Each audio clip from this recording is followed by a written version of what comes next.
Play the music.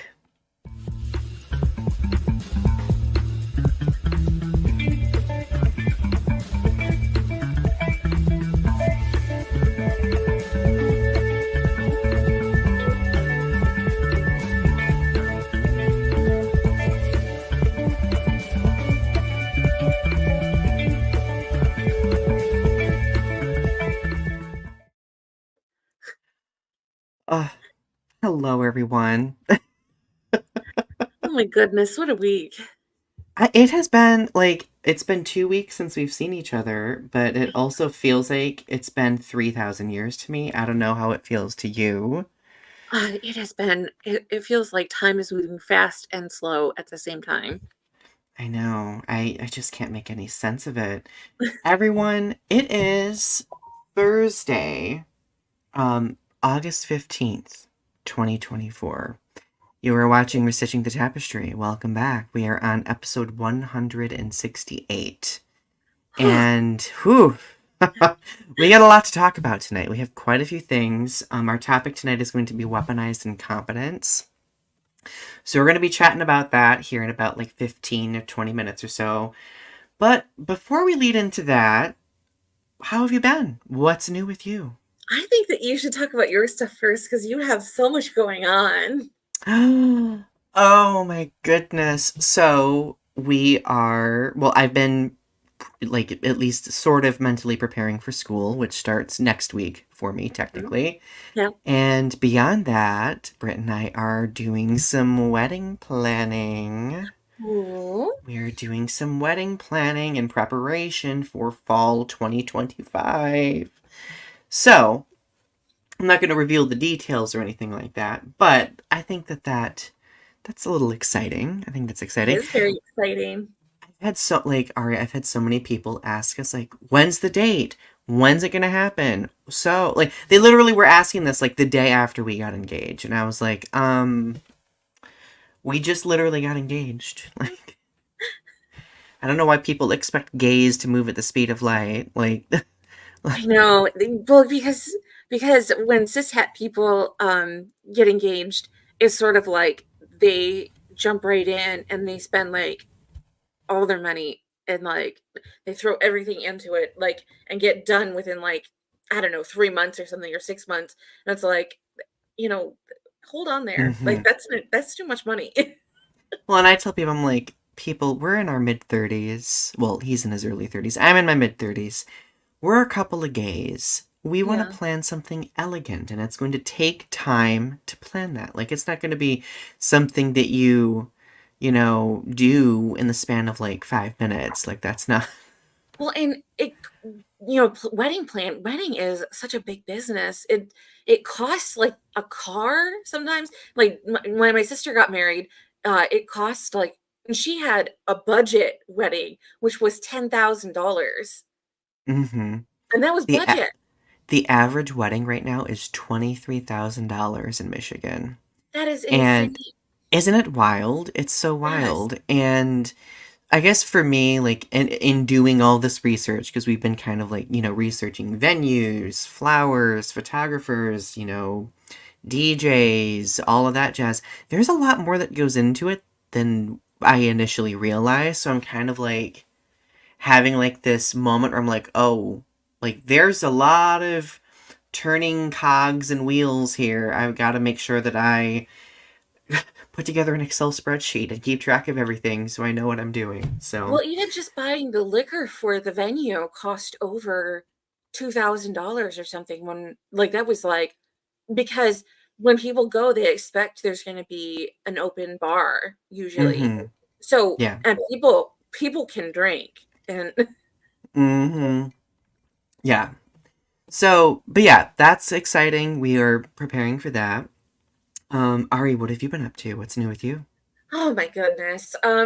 So I started on a new medication and it's just been an adjustment period to that. And so I'm week 3 into my classes and so I'm like trying to like focus so hard on trying to get my homework done while adjusting to this medication. Um it feels like every day is intense. Mm, It's like I wake up and I'm just trying to, just every day is kind of just a struggle to, do the bare minimum. But and I go online and people are like, this is my morning routine, and they have this like amazing, beautiful, like wonderful, glorious life. And I'm like, don't compare your best days, your don't compare your worst days to their best days. And somebody said that online, and I was like, man, if that's not the truth, because I'm going through kind of like some bad days of like mhm. just trying to get through this medication, upheaval. And so like I'm like, oh, maybe I should exercise, or maybe I should like, take care of like counting my macros and stuff. So I'm like being really hard on myself. And I'm like, don't compare your worst days to other people's best days. I gotta just, this is me in my moment, and I just gotta take care and relax and enjoy myself. And so when I was kinder to myself, it got better. And I was like, oh, I can still do stuff. I can do this. And I was working through it, and I was like, yeah, it's not so bad. You can do this. And I can only imagine, like, it's probably, I mean, I'm sure the moments aren't always consistent, right? Like, you might have good moments and bad moments, but I think the advice of, like, not comparing your worst moments to other people's best moments is so important. Yeah. Honestly, something that I really should commit to myself too, because that's advice that would benefit me, Yeah. when I navigate day to day things. But, well, major props to you for being vulnerable about that and being Yeah. upfront about it. Well, it's getting better, but it was just there was a couple days there I was just like, man, I wish everything was just like, running smoothly and everything was great, but I had a couple struggle days, and it's like then I got through them, and it's less struggle now, but I'm doing all right, it's Yeah. not bad, it's just not great. Well, and you know what? I think there's going to be upward momentum from here, Right. You just got to keep right? going. Yeah. Because those things take time and adjustment, period, you They know? do. Yeah. So, oh, Arpy's here. Hey, Arpy. And thank you, Yeah. Arpy. I have no doubt that it will be awesome. So current event snapshots. What do we got going on in the world right now? I saw that there was some movement with Ukraine that they had done like a military tactic, where they took kind of like they took their military forces and they kind of went deep into Russian territory, and that they were taking a bunch of prisoners of war with like Russian troops and things like that. And there was some like movement with all of that. Hmm. So I was actually like, oh, maybe that there's going to be some movement on all of that.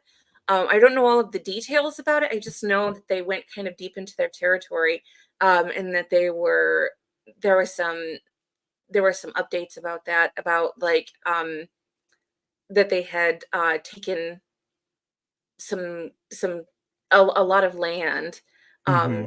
in Russian territory. So that was really interesting to me. So we'll have to keep an eye on that and see what comes of it, right? Yeah. I'm just worried because for a while there, I shaked my head because I was a couple years ago because I was so scared that it meant nuclear war, that it Hmm. was like end times, and so every so often, I get like that horrible fear again that it's like, oh God, are they going to use like nuclear weapons? And so every so Right. often, I just get this like horrible washing fear over me of That of that existential dread. that existential dread of like, oh God, are they gonna just decide one day that they're gonna use technology that we have no capability of being able to understand the crisis that would cause? Hmm. Yeah. No, like I periodically will have those existential crises too. And it's kind of weird to think that it's been 2 years since that war started. Yeah, I remember like we were in the middle of right smack in the middle of season 3 when it started, and I remember we dedicated an entire episode to it. But yeah. here's hoping that at some point, peace is achieved and I keep praying for it. Every time I meditate, I pray for peace in between Palestine and Israel, and I pray for peace between Ukraine and Russia, and I pray mhm, for peace on our, in between all of, people in the United States that are struggling, and I sometimes I pray for peace, like with specific people, but um and happiness and joy. But Hmm. yeah, I every time I meditate, I pray for peace and love somewhere. I love that. I do too. So what else has been going on? Matthew Perry, with his death, five people, including his doctors and some assistants, were arrested.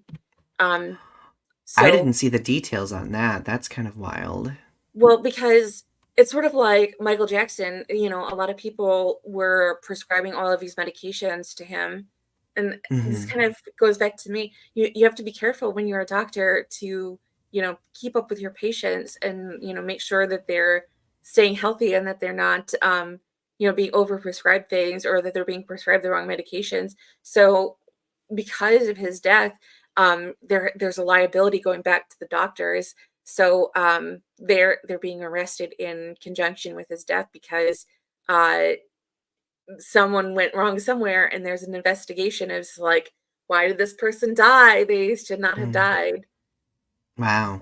Yeah. So How long has it been since Matthew Perry passed away? It's been, it's almost a year, I think.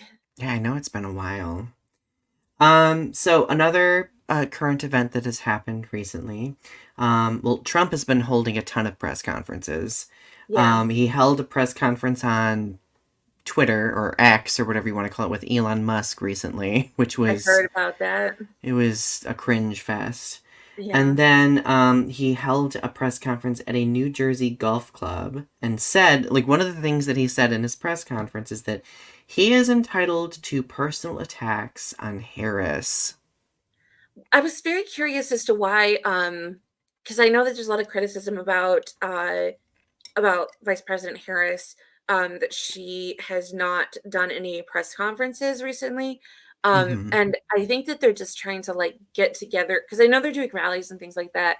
Um, but there was like some criticism of Harris that she has not done any press conferences, and Yeah. and so it's like CNN did something that they hadn't done since the 2015 election, or the 2016 election, which was they aired a Trump rally without any fact checking. They just Hmm. aired the whole rally, like without any, like, so they just let him talk and just say what he wanted to say without any sort of like fact checking of what he was saying at all. And that was kind of very reminiscent of, letting him spiel his rhetoric, Yeah. unadulterated.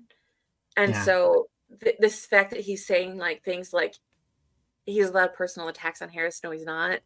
But it's just that, I think that w- Harris needs to put herself out there more to say to combat what's going on because um Hmm. he's trying to win a war in the press, by speaking out, and I think that there's this cockiness that she's going to just win this election, that it's just inevitable, Right. and we were here before. We were here at this point in 2016 with Clinton, with Hillary Clinton, that she had this cockiness of, "Oh, I'm just going to beat him. It's just Hmm. inevitable." And Yeah. remember how we were all like, "Oh yeah, it's just going to happen. It's just going to happen." And then we were very surprised on election Yeah. day when it did not happen. I do remember that vividly.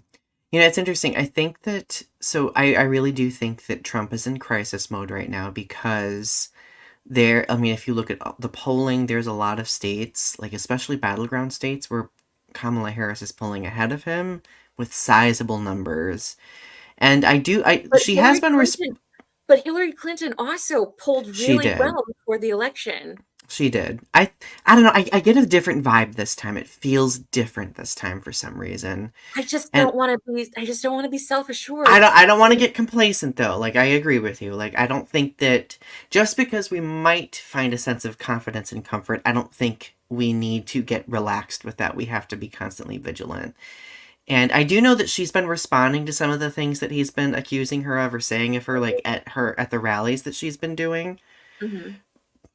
She just hasn't like done like a press conference yet, which it is kind of surprising that that's not happened. So hopefully maybe that happens at some point soon. Right. So the other interesting controversy that's happened. Oh, responding to Arpy. Arpy said Trump's song choices make no sense.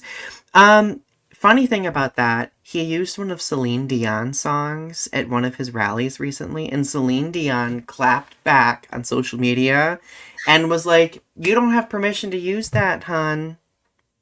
What Like, song what are did you he doing?" use? I think he used My Heart Will Go On. And I What? think her team was like, "And that song of all songs you chose? What?" I heard that JD Vance did a talk and there were only 24 people that showed up. Yes. Yep. So the other interesting thing that's been happening lately, so the pop musician Katy Perry is making a comeback right now. I don't think she's released an album since like, was it 2020, something like that. Yeah. And she's been receiving quite a lot of controversy. So a lot of the controversy circulates around the fact that she worked with producer Dr. Luke, who is very infamous for his alleged, assault of Kesha. And so like that there's been so many legalities over the years regarding that. So people were understandably pretty upset at Katy Perry for even collaborating with him. And she released the lead single of this album, and the lead single was titled Woman's World, and it was like this song about female empowerment, which and it was very much, if you watch the imagery in the video, it's very much female empowerment through the male gaze. Essentially, it's a very uncomfortable video to watch. Is it kind of like, rah, rah, I'm empowered as long Yeah, as my man agrees? the song would have been considered like a female empowerment song in like 2009, let's just say. But 2024, it's like, My I man don't. thinks I'm tough and he lets me do whatever I want as long as it's in the kitchen making him a sandwich. I'll have to like send you a link to it so you can watch it. She also released a second single titled Lifetimes, and it was recorded over, oh my gosh, it's funny, I like Googled the name and I forgot the name of where it was recorded. It was recorded over in the Balearic Islands, and it's currently experiencing some controversy because the government there is investigating the video for potentially breaching a protected nature area. Yeah. So I don't know, like, I feel like we could have a whole conversation about pop stars, privilege, nepotism, and everything like that, but like, I feel like this is not the first time we've seen it happen, and it almost feels like a bad movie where like this struggling pop star is trying to come back and it just is wrong at every juncture. So I don't know. I don't know. Yeah. I know that the first thing that I heard about Katy Perry when she was coming back is that people were making fun of her TikToks, that it was like such a difference between like her and Chapel Roan. The Chapel Roan was like Hmm. she made that like cute little dance or whatever and like on Oh TikTok, yeah. and she was doing like the apple or heart dance or whatever. I don't even know what his Oh, that was Charlie XCX. Oh, that was Yes. Charlie XDX. But no, And like Chapel Roan also has been doing something similar too. but Katy Perry like tried to do the same thing, and it was like they were kind of making fun of her dance moves, that she kind of looked like Hilary Duff trying to dance. And it was Mm-hmm. just like very wooden, and it was sort of like she didn't look human even like trying to dance. It was just sort of like, girl, you're giving nothing. Yeah. And I was So like, okay. now it's been interesting. It's been interesting. So, well, I think we're finished with the current event snapshot. So let's do the show mission statement. I think it's my turn tonight, right? Oh my god, we're 20 minutes in. I know. We live in a dynamic society where social media shapes us by creating greater opportunities for connection. It has led to a developing understanding of the adversity many marginalized communities face, the powers causing the adversity, and those who act as bystanders as atrocities take place in real time. Our goal with this show is to make connections and have challenging conversations about social topics, current events, pop culture, and art. Together, Let's weave the threads of understanding with what privilege we have in order to learn, educate, and create in a world that's growing. Mm. Every time I hear that message, I always think about like how it relates to our topic, and every time, it's such a good mission statement. I really like that we always do that. We did good. I really like that we take a time to like that's kind of like the linchpin of our show. I really do like our mission statement, Yeah. and that It keeps us grounded, and I think it's important to consider how interconnected and interwoven things are. yeah, So, and I think with every topic we do discuss, there are always layers. yeah, Not to sound cringe, but it is a rich tapestry. right. But it's just it's such a good mission statement, and I never like and I just appreciate that we actually did that because it always comes back to that idea that we have like a theme. Yeah. In general, I think that our like Ari and I have been super proud of what we've done the last 5 years. I know, like, weren't we talking about it the other day? We were like, you know what? We're on season 5. We're really proud with what we've done so far, and we are Yeah. really excited for what's to come. We're already thinking about ideas for season 6, Yeah. and I think things like the mission statement, the current event snapshots, like those have been things that have like been like, not to use another horrible pun, a common thread, you know, keeping us consistent over the years. So we can officially say over the years. I know, isn't that crazy? I really love that I was just admiring it again because you read it so well. I was just You read it well too. You always sound like Meryl Streep when you're reading it. oh, stop. Where's that Oscar, damn it? Um, Oh, you're the celebrity here, not me. oh, fuck, hardly. So, weaponized incompetence. We've wanted to talk about this for a while, and I'm pretty excited to discuss it. So, Ari, before we really get into the thick of of the different discussion questions we have, do you want to overview what weaponized incompetence is for those who might not know? Okay, so we love definitions on the show. We are definition We're people here. definition queens. Absolutely. So, according to Psychology Today, weaponized incompetence involves strategically avoiding responsibility by pretending to be incapable or inept at a task someone else helps, takes over, or stops delegating tasks to them. In this way, imbalance becomes entrenched over time. So, let's say you someone does the dishes horribly, like they put the dishes in the dishwasher wrong, the dishes end up still dirty, so then you stop asking them to do the dishes because every time they do the dishes they just Mm-hmm. end up with like a line of film over them, or they just don't get done right. Or you ask somebody to do the laundry, and every time do the laundry they either put too much soap in so you have to run it again because it's just they end up wrong, or they don't put any soap in and the clothes don't get clean.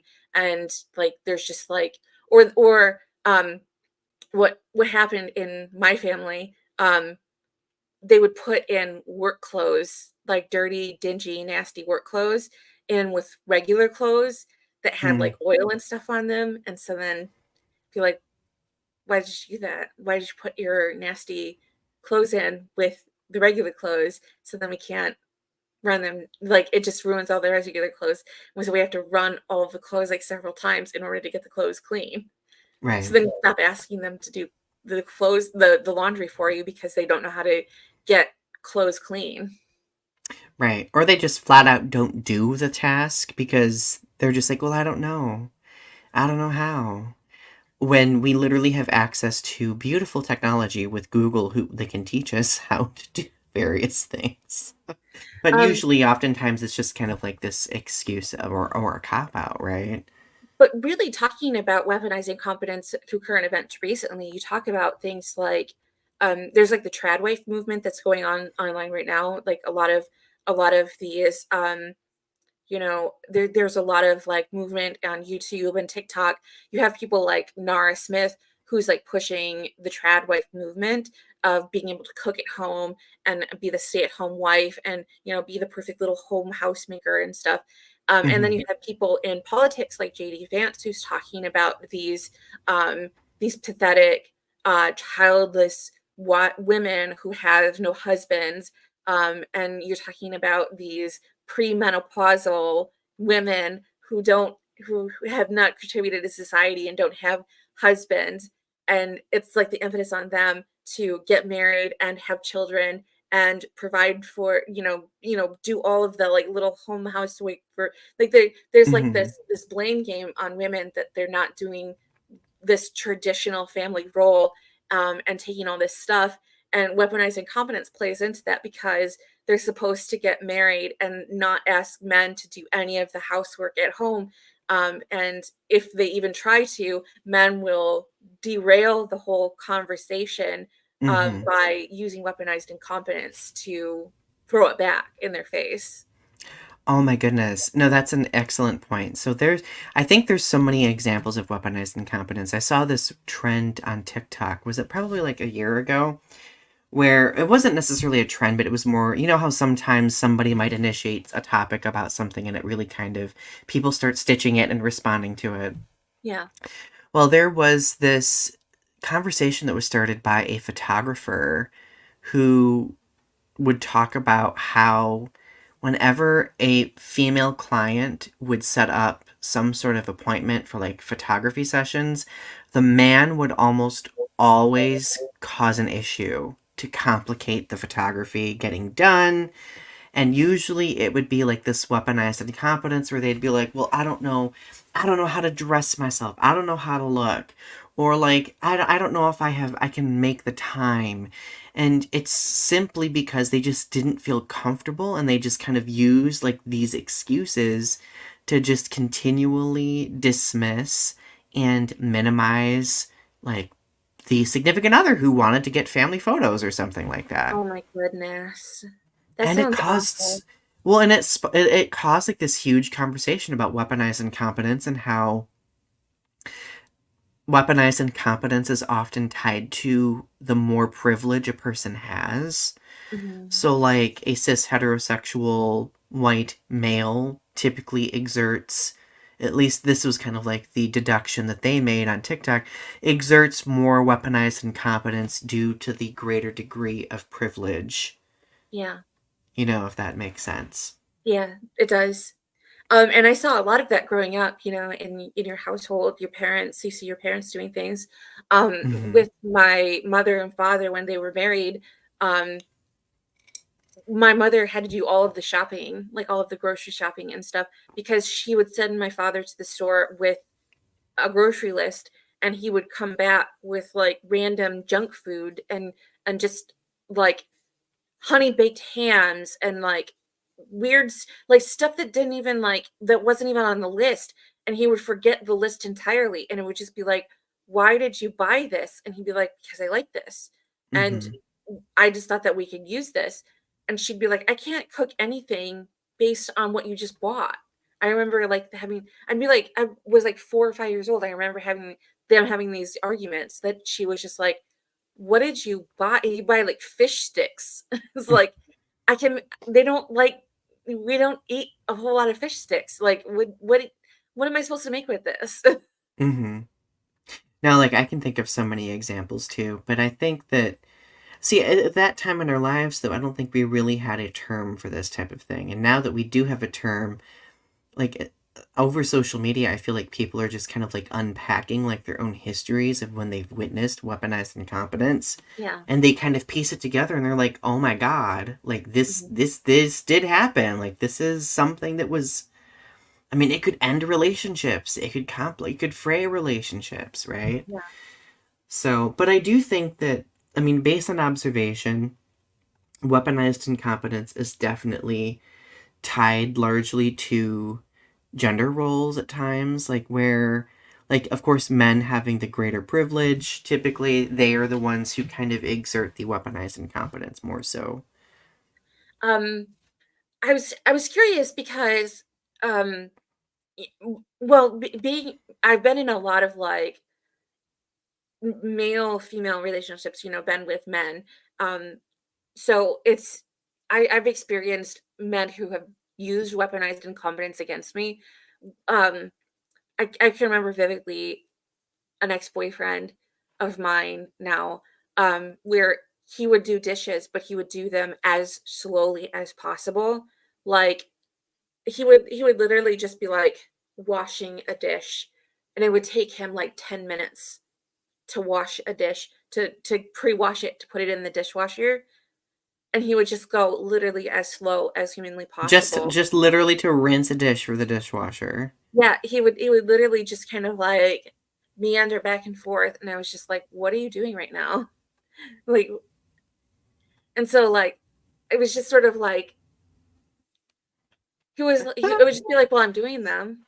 And it's like, "But you're going as slow as possible." Like, I want to go to bed and you have the lights on because you want to wash a dish right now. And it's like, it's just sort of like, I got to the point of where I was just like, I'll just do the house cleaning and just like, but he would do things. There were things that I refused to do. Like, I would refuse to clean up his papers and things like that because that was like his stuff. But like, we would just have like messy areas of the house. But I don't, do you remember I talked about, there was a video that I made, where I did like the cleaning magic video, and I like cleaned up, I snapped my fingers and parts of the room would be clean. I do remember that video. Oh my And god, what a throwback. but I was doing that and I was cleaning the house and doing all of the laundry, and it was like, yeah, because, and I was not sleeping. I was working about 18 hours a day and cleaning the house and doing the Hmm. dishes and cooking things and baking, and still like, because he refused to help me out in any sort of significant way. Ooh, So that like, would make me so so mad. I had about 6 hours to sleep and clean and do like all of my stuff to get ready for work and travel to and from work. And he had more time at home because he worked less hours than I did, and he still refused to help clean the house. That's wild to me. That's so Like, wild. I would come home to a sink full of dishes, and I would start doing the dishes because he refused to help me. Mm. And that is absolutely weaponized incompetence. Like Yeah. refusal to help maintain a space, absolutely weaponized incompetence. So here's an interesting question. How do traditional gender roles play into weaponized incompetence? We've already kind of touched on that. How do being LGBTQ plus, like are there any roles in that that kind of, you know, I was change the playing field of weaponized I was incompetence? wondering, like, because you're gay, and Hmm. how does it change with the gender roles, um, with weaponizing incompetence, and like being with like roommate situations and things like that? Like, how does how does it change with that dynamic? Like, is it that, are the tasks delegated more like evenly? Like, Right. is it better? Is it more healthy? I mean, it depends on the relationship. I feel like right now, like in our relationship, I feel like we delegate things amongst ourselves and we pick up where, like I feel like we're not afraid to like pick up where another person has left off, like, or we like can fill in, we can help. Whereas I've been in relationships before though, where that's not been the case. Yeah, I've been in at least two relationships where it always had to do with cleaning too. Oh my God, was it cleaning? yeah, So it always had to do with like I would work like 12 hours a day and then I would go to my ex's house or basement that they lived in, whatever it was, and they just like lived in complete squalor. yeah, And it got to a point where like I would work 12 hours a day and their housemates would like ask me to help clean with them, but yeah. my ex would not do anything. Oh my Or goodness. they would be like, well, I don't like, I'm tired, or I don't feel like doing it. Or, and it, I mean, initially, like, they had convinced me that it was like a mental health related thing, but then it was revealed at a certain point that it was just like they didn't want to be bothered with it. Yeah. You know, like what's a win-win scenario for them when they have a significant other who works who does all of this stuff, right? Yeah. And they don't have to do it. Oh, I will never forget, Ari. So I do have an ex who lived in like a very small home, and I'm kind of triggered by squalor because I grew up in a pretty messy household. And I think a lot of it had to do with like, sometimes poverty, low income, etc. But that's besides the point. Uh, I would go over to this, I would drive like 30 miles to spend time with this person. And I will never forget using their bathroom for the first time. They had like their litter boxes in the bathroom, Yeah. and they were overflowing Oh my with, goodness. with you know what. Yeah. And I remember just standing there being like I would ask him like, "Hey, could you like clean your litter boxes for me before I come over? Like I am technically your guest, like hey." And the excuse was just like, "Well, I don't have time to." So I would end up cleaning the litter boxes See, periodically.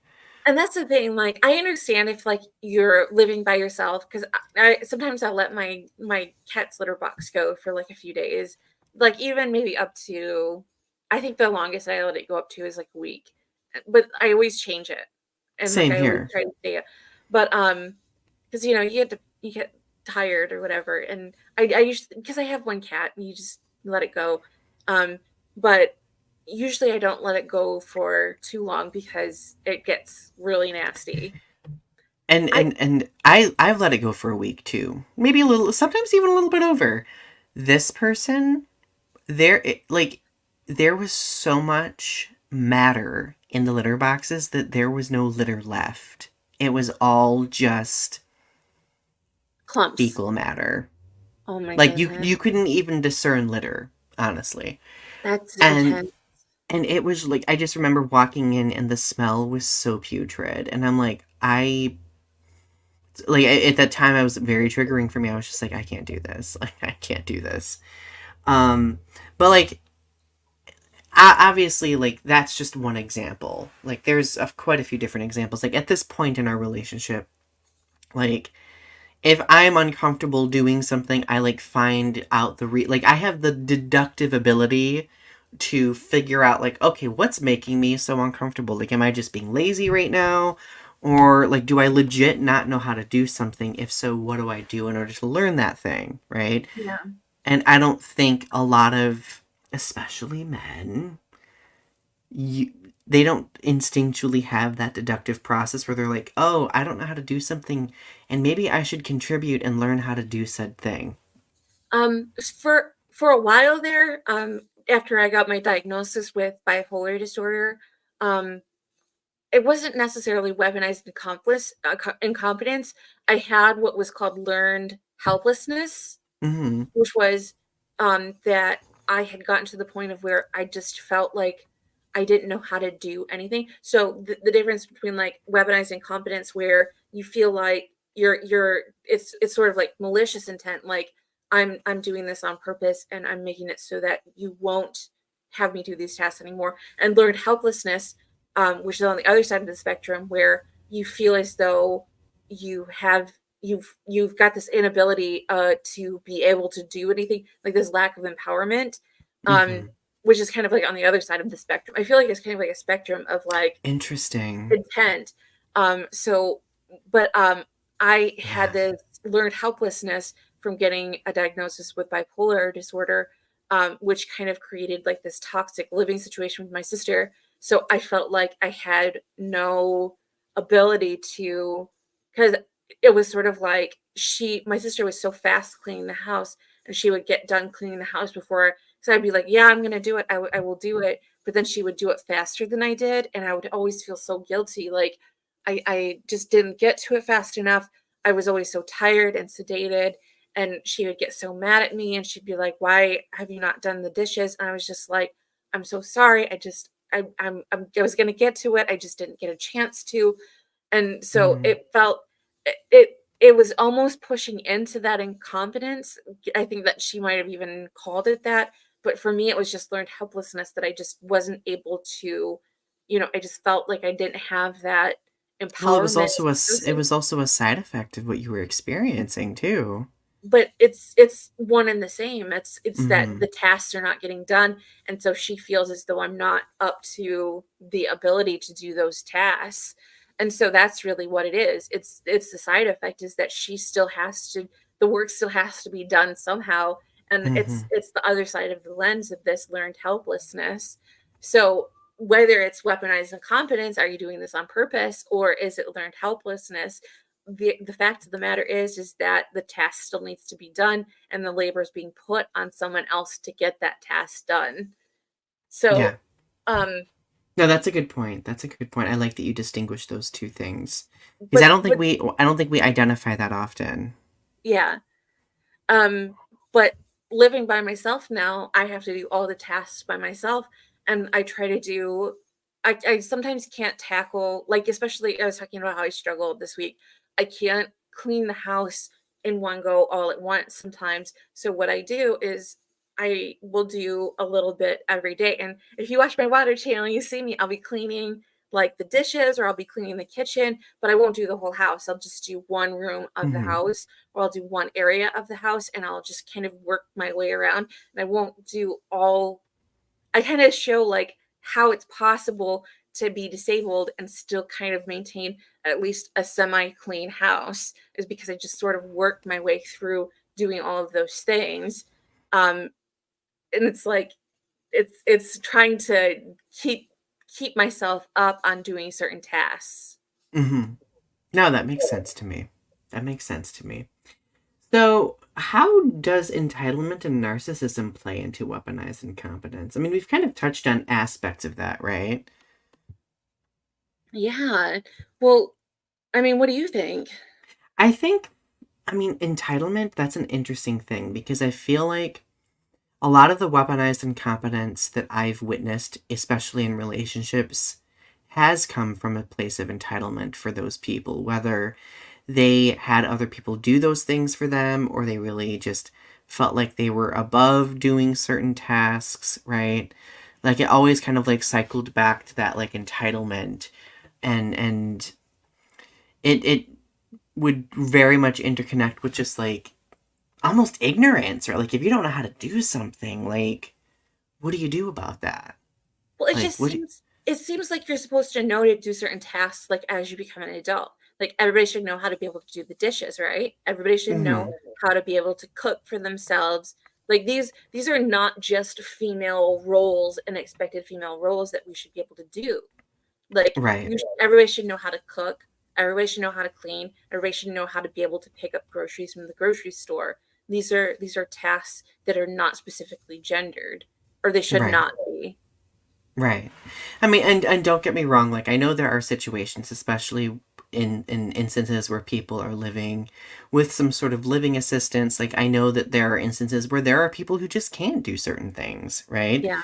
But like there like in these types of instances, like there was never any indication of that. Like it was always like they lived independently, but they just did not have like the wherewithal um to do those tasks, right? Yeah. Now there's another example where and it's so funny, like so many of my examples from prior relationships involved working a lot and then driving like 30 to 50 miles to see that person only to be cleaning their house or doing all of their stuff for them.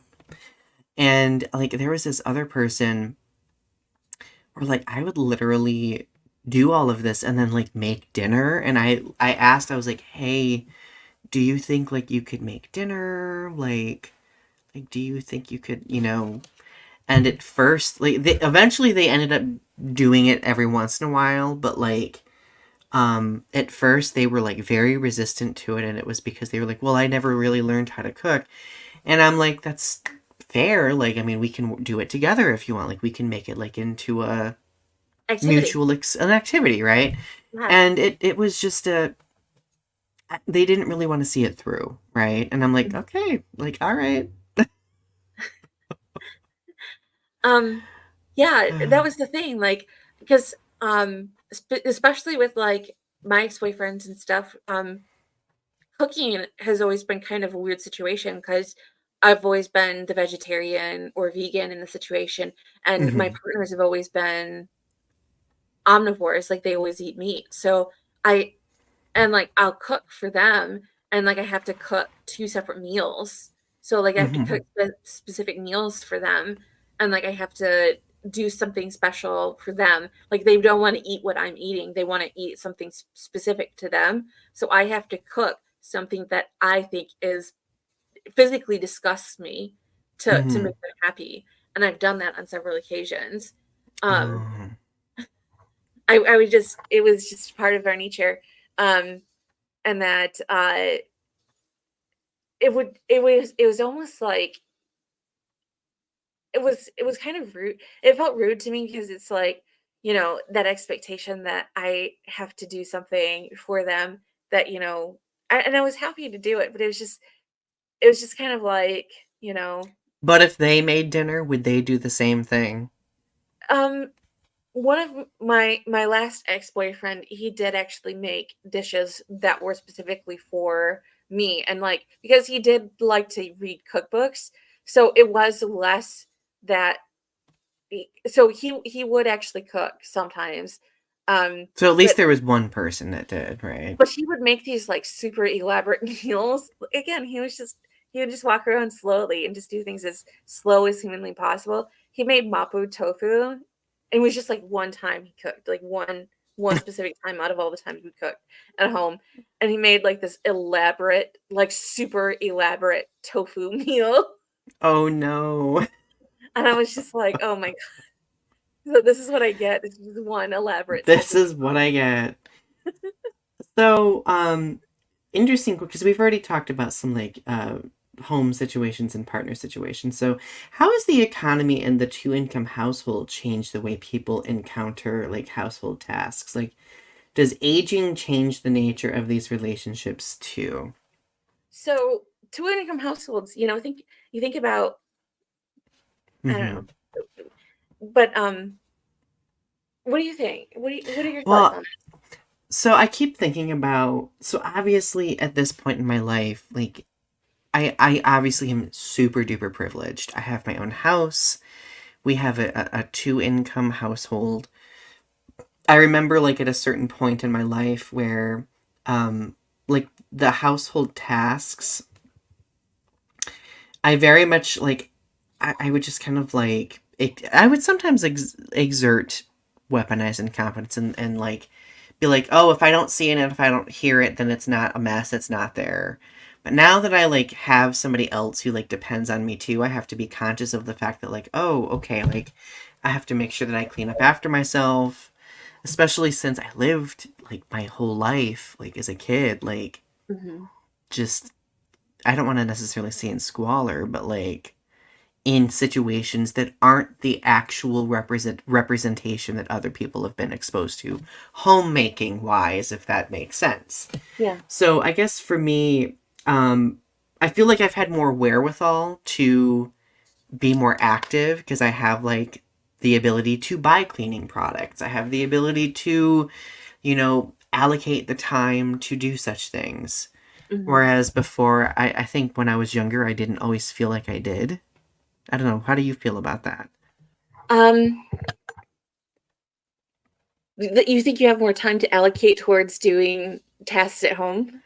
At Because least, not necessarily. Okay, so I don't necessarily think I have more time, but I have the motivation to make the time. I have the oh, knowledge and wherewithal to make the time. There, I think that's what I was trying to say. to, like, do the tasks to, like, clean at home and things like that? Yeah, and I've learned to do the tasks productively and correctly. It's true. I feel like I have well, because I just don't work anymore, I just have time during the day to do certain things. I have more time and I have less time. I feel like I don't have enough time in general. Time is just so strange in that way. What is time? I know. You get older, time goes faster. It was like I woke up, I took a nap this afternoon, and I woke up and I was like, God, it's already 5 o'clock. It's already 5:30. And I do feel And like time moves more. Maybe it's because we're just so acutely aware of time, whereas like when we were younger, I don't think we really cared as much about time. yeah. Um, but I just remember I would spend a lot of time playing video games as a 20 something, and I feel like what a time suck. It feels like such a waste to play video games as an adult now. Like, you know what I mean? Like that was such you know, Yeah. you think about all the time wasted playing video games and like on things that I mean it's fun. They're fun, but like also they take so much time to get through. You play a video game now, it takes like 100 hours to beat the video game. And you're like, God, do I have that much time investment into that video game? I was watching I was watching I was watching Tom or John Green play Tetris. And so I was like, you know, play a game of Tetris, it takes 10, 15 minutes. And like that's all you have to invest in that is 10 minutes per game. And you can play as long as you want, but you don't have to play for hours and hours and hours and hours and hours if you don't want to. You can stop. Hmm. And that game is just that one game if you want it to be. And that's the thing, like, that's why people like I think that's why women like games like Candy Crush and things like that. It's because if they need to go do a task or do something, like all they can do is just like the little puzzle game and then they can go off and do whatever they want. I think that's why those games are considered gendered games is because they're quick little games that just are fast that don't take away from the ability to they're just quick games that like Yeah. you're A able to person like can engage still with. be quote unquote productive. But I'm sorry, I'm getting off on a tangent, but No, like no, no, that was a good point. um but it's all goes down to like time like being in two income households you have less time because usually you'd have a stay at home mom, you know, stay at home moms they spend all the time during the day getting the house ready at night, so like cleaning and taking care of children and running the errands during the day for what the household needs and like doing all of that stuff. So when you have two income households, that time decreases significantly to make a prepared meal at dinner, so the time of Mm, which oh, dinner, yeah. because I remember when I was a kid, dinner would be at 3 or 4 o'clock, right when I get home from school. Like she'd have dinner on the table ready for us. Um, and then but you know, as I got older, you know, the time of dinner has gotten later and later, and it's become more like takeout related. Like I see a lot of more people going Hmm. for takeout meals because you would get these two income households, they just don't have time to make dinner. Well, it's interesting that you mentioned dinner because I feel like that was one of the difficult things that was challenging for me when I started living on my own was planning meals. Because, Mhm. like, I think when I was a teenager, even when I was in college, like, I would just, like, I would literally go down to C3 and have a Bosco stick. Like, Yeah. that's a convenience store, everybody, that was at my college. I would literally go and have a Bosco stick for dinner, and that's all I needed. Mhm. Now I'm at the point where I'm like, okay, I have somebody else living in my household, and I do have the responsibility to make dinner, so I need to exercise the skills that I come from a family that used to cook a lot. Like I know I have the skills, but I often would use kind of like weaponized incompetence to be like, well, I can't think of anything. I can't think of what I want. And it's just like there's a like open the fridge, open the pantry, see what's there and kind of use your alchemy to make something. Yeah. But this is the thing, like with when you have like these trad wives pushing this thing, this is going back to current events, you have these trad wives pushing this lifestyle online of you cook dinner and you make dinner for your home life, and that's something a man doesn't really do or like get involved with. It's something that a wife does for her husband when she comes home. And that's why so many Hmm. people are mad at Nara Smiths, because she's pushing this lifestyle where you make everything, including the cheese and the bread and all of that stuff, and like you do it from Yeah. scratch. And so you get these working women who go out and go to work all day and don't have 6 hours to wait for 4 hours to wait for their bread to rise so they can come home and, you know, um, make a fresh, grilled cheese with all natural ingredients in it. With fresh churned butter. Absolutely. She does make her own fresh churned butter. It's Ah, ridiculous. And it's like, that's very tasty and everything, but honey, I don't got the time. right. And it kind of, well, like, I think that with that, do we want to call it a fad or is it a movement or what do we want to call it? Like, I feel like with that, like, it does create like a lot of unrealistic expectations, right? Right. And like, and we have to think about the layer of mental health. Like, I don't think that, like, honestly, I think when it comes to mental health, I feel like weaponized incompetence can't necessarily have a lot of like standing ground because I feel like there are some instances like I remember instances where I had such a bad mental health day where I literally just did not know like I just had to order out because I could not physically make myself make something. Absolutely. And that's what I did the other day. I called my mom and I said, "Mom, order on I can't even order myself food right now." I said, "You need to help me." I said, Mhm. I can you order me a pizza? Because I did not even order it for myself. I can barely even text right now." I said, Mhm. "You need to help me." Yeah. So the Which idea of in a oh, situation like that, like I think people should grant grace, right? yeah. Like, I think, in conclusion, because we are nearing the end here too, we have, I think, one more question that we probably have time for. But in conclusion, I think that we've deduced that weaponized incompetence is done willfully. Like, Yes, it's and done maliciously. consciously.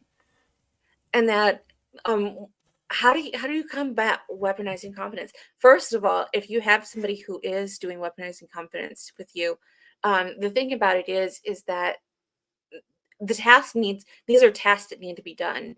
And so you need to ask yourself, do you want to be with a person who is going to make it so that you burn yourself out and burn your mental health down continuously over and over and over through time? Hmm. Or because that's what it is, women get so sick. It's even better to just not be with the men who are, and that's why, and there's this blame game going on with women of, do like, they don't wanna even be with a partner because it's even worse. It's like that they're, like, taking care of another child because it's Hmm. so bad. So, that's why a lot of women are getting divorced, and then you get these people like JD Vance and Donald Trump who are blaming these women for getting divorced and not staying with the man for the sake of the children, and it's like, Hmm. Yeah. so it's like, don't blame yourself, because you got out of a situation where you were trying to find someone to help you. And that's what it Yeah. is that the task needs to be done.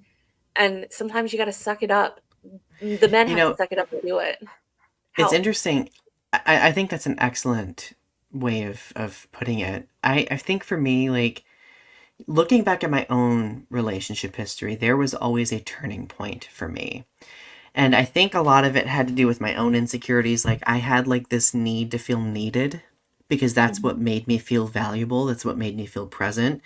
And as a result, I was very vulnerable to weaponized incompetence, exerted by other people. And it got to a point where I had to kind of draw this line of being like, okay, I can't tolerate any more of this weaponized incompetence because it's always at my expense. Where do I go from here? Right? Yeah. And it almost always ended up with like me ending a relationship and moving forward, right? Because if I brought it up with the other person, they either got confrontational about it, they gaslit me about it, or they were just like, you know, I will never forget one of my exes, Ari, basically was like, well, I'm here. Isn't that enough? No, it's Isn't not. my presence enough? And I was like, are you shitting me? I was like, oh, hell no. Oh, Come, come down from your high tower. I understand that they work all day and they're tired, but in two income households, so do women. They oh yeah. work. Well, what was wild is like in Well, that even if dynamic. Oh, Well, I was sorry. gonna say in that dynamic, I was the one that was like working, and they were literally they didn't have a job or anything. They just played video games all day. Well, even stay-at-home moms, they don't consider the stuff that they do at home work. They don't consider the fact that they've been on the clock all day cleaning and taking care of the kids and running errands and doing all of those things and just trying to keep the house together, and that they need a break too. And Right. that they need to clock out for a bit and go do anything else, and that maybe they need a break for a few minutes. Absolutely. So I think we've established that if you are dealing with somebody who uses weaponized incompetence and you just they aren't even open to communicating about it, like run, run. Like now, if you are a person who like, I mean, we both have had histories, or we've used weaponized incompetence too. But if you are a person who uses weaponized incompetence, or you're worried about using weaponized incompetence, as long as you're able to ask yourself the questions, I think that you should be fine. My therapist always tells me that. She always says, like, Donnie, if you ask yourself the questions, then you have the self reflective ability to make sure that you avoid doing it, right? I want to do a part two where we talk about incompetence in the workplace as opposed to like quiet quitting. I want to revisit this subject again. I think that we're going to because there is so much to unpack. So Yeah. I think that wraps it up for the evening, right? So, everyone, thank you for tuning in again. Don't forget to subscribe to my channel, subscribe to Ari's channels, Strange Nothings, Tarot Time with Ari and Bucha Baby. Ari's Woo! water channel is getting close to 1,000 subscribers. So, yeah, click like, leave a comment, all of that jazz. Thank you for tuning in, and you all have a wonderful rest of your week. Bye.